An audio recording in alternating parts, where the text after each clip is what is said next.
Hello friends, welcome back to my channel mystery. আজকে আমাদের গল্প গড়িয়াহাটে মনোহর ডাকাতের দিন ঘরা মোহর। আবলুস কালো রং, পাথরে খোদাই শরীর, এক কোপে মানুষের মাথা ধর থেকে আলাদা করে দিত, বল্লম দিয়ে একা রুখে দিত বাঘ। সেই দুর্দমনীয় মনোহর ডাকাতের চুল এখন সাদা, মুখে জ্বরব্যাধির ছাপ, দেহ শীর্ণ। বিছানায় শুয়ে দত্তক পুত্র হারাধনকে বললেন, মেঝের ওইখানটা খোঁড়তো বাবা। মাটি খোঁড়া হলো, বেরোলো তিন ঘরা মোহর, গয়না, টাকা। আরও অজ্ঞান হয়ে প্রায় পড়ে যায়। মনোহর বললেন, এ টাকা গরিব দুঃখী কাঙালের সেবা কর। এখানে জল কষ্টে মরে মানুষ, দিঘি পুকুর খুঁড়ে জলের ব্যবস্থা কর। মনোহর ডাকাত মারা গেলেন গড়িয়াহাটের একটু দূরে। এখন সেখানে পূর্ণদাস রোড। কয়েকশো বছর আগে সেখানে ছিল ঘন জঙ্গল। সেখানে কুটির ছিল মনোহরের। কালীর উপাসক ছিলেন মনোহর বাগদি। যে মন্দিরে তিনি নরবলি দিতেন, তার স্মৃতি টিকে রয়েছে কালক্রমে। সেখানে এখন হয়েছে ডাকাত কালী, এখনও পুজো হয়। মন্দির তৈরি হয়েছে নতুন করে। 1890 সাল নাগাদ তা নির্মাণ করেছিলেন সাধক কামাখ্যাচরণ মুখোপাধ্যায়। কালী মূর্তি পুষ্টি পাথর বা স্পর্শ পাথরে তৈরি, আকারে ক্ষুদ্র। সে কারণে তার আদরের নাম ছানা কালী। যোগেন্দ্রনাথ গুপ্ত বাংলার ডাকাত নামক তার বিখ্যাত বইটিতে লিখে গিয়েছেন, মনোহর ডাকাত মরিল, কিন্তু তাহার নাম হইয়া রহিয়াছে অমর। হারু মনোহরের প্রত্যেকটি কথা অক্ষরে অক্ষরে পালন করিয়াছিল। আজও দক্ষিণ কলকাতার এই অঞ্চল ঘুরিয়া ফিরিয়া দেখিতে পাওয়া যায় তাহার স্মৃতি রক্ষার জন্য হারু যে সকল দিঘি ও পুকুর খনন করিয়াছিল, সেই সকলের অস্তিত্ব পাড়ার চারিদিকে ঘিরিয়া অসংস্কৃত অবস্থায় এখনও আছে।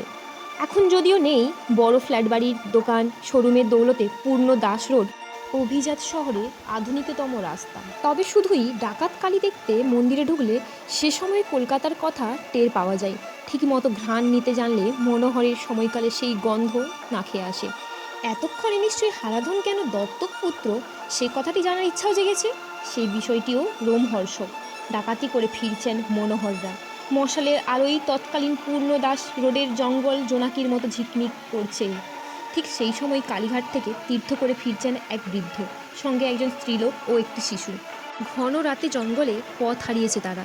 চোখে পড়ল মশালের আলো, তা লক্ষ্য করেই হাঁটতে লাগলেন। মাঝে সরু খাল, সে খালে জল আছে বিশাল। সেই খালে জল খাচ্ছে বিশাল বড় বাঘ। বৃদ্ধের উপর ঝাঁপালো বাঘ, মহিলা ও শিশুটি খালে পড়ে ডুবে যাচ্ছে। তখনই তাদের দেখতে পেলেন মনোহর। উদ্ধার করলেন। মহিলা মারা গেলেন, বৃদ্ধ আগেই মৃত। বেঁচে গেল শিশুটি। কালক্রমে তার সঙ্গে মায়ার বাঁধনে জড়ালেন মনোহর। মনোহরের এক পিসি ছিলেন, তিনিই ডাকাতের সংসারের পুত্রী।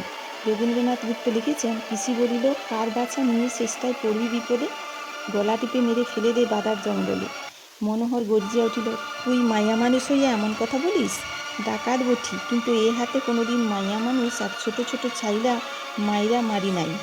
পিসি, তুই কি পুতনা রাক্ষসী? অদ্ভুত হাসি হাসিল মনোহর। পিসি চুপ করিয়া রহিল। ছেলেটি নিজের ছেলেই হয়ে রইল। নাম হলো হারাধন। মনোহর ডাকাতি ছেড়ে দিলেন, চাষবাস করাতে লাগলেন। পুত্রকে ভবানীপুরে খ্রিস্টান পাদ্রির কাছে পড়ালেখা করালেন।